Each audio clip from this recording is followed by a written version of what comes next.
Phải lẹ tá à. Cái gì vậy? Ủa đấy. Chim nữa. Chín. Bắn nữa mà. Bắn á. Con tuổi đi Đi qua đi làm về đi soi nữa. Đi tăng ca. Đồ thế. Đấy, đi ná cao su ơi. Bố vào chân tay. Cò. Có. Con cò này. Không phải trẻ cò.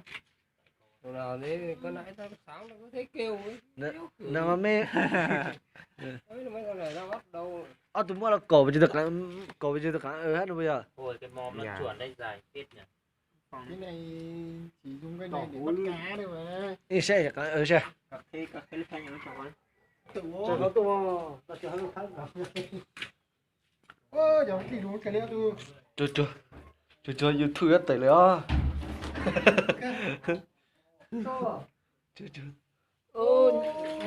Chị hả bây giờ?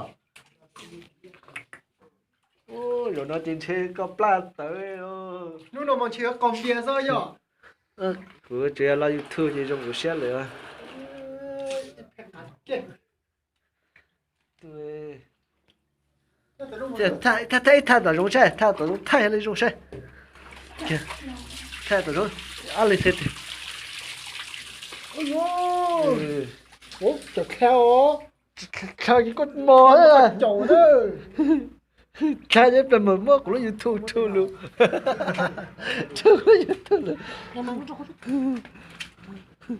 Chơi này nó. Chơi này nó mà xuống mà bỏ mà xuống tay mùa nữa. Kia lên ta. Nhiều thế này cơ. Ơi. Cái bữa nó phải như Cá sao? cái bữa nó phải như này đi.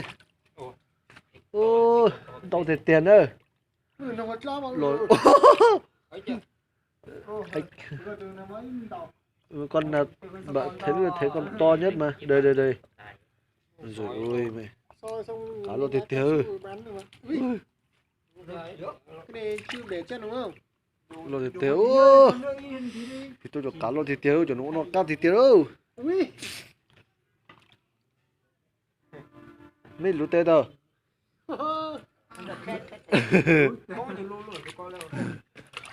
Ơi.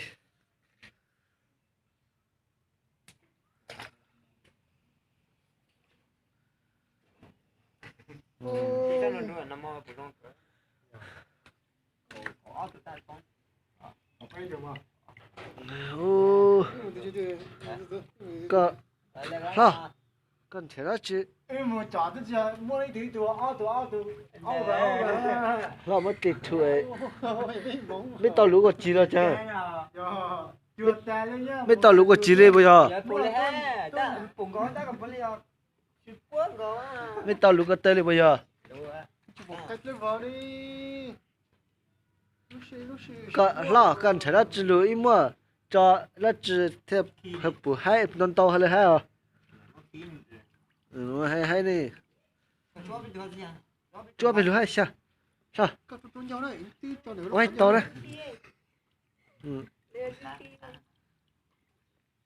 Không. Ủa nói chỗ nó chi. Ủa tao YouTube chỉ biết nói được ca thế này. Nè.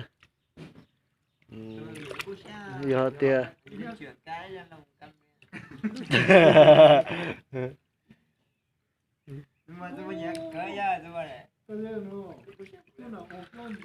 Nó thì nữa. Cái này thì. Ô.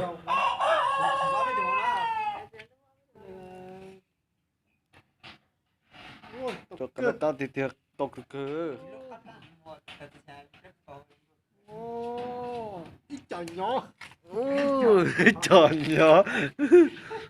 Hiểu không? Cho nó mà nó tao thì tiền nữa.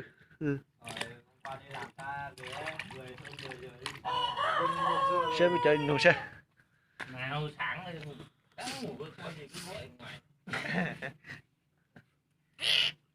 Cả đêm rồi còn kêu em ngủ từ 3 giờ sáng em ngủ.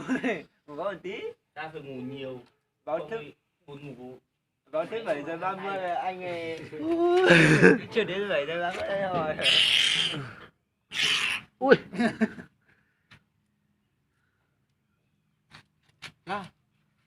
một cái hồi chưa Đúng rồi. là như co thế chứ Đúng rồi, cứ tôi coi là cũng tôi cái nó mà cũng tua bốc là kéo tôi khơi lo đấy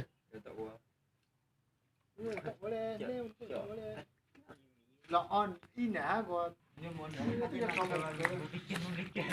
rồi nó mà cùng lông bói ông khớp khó chúa cả mà cho nó đây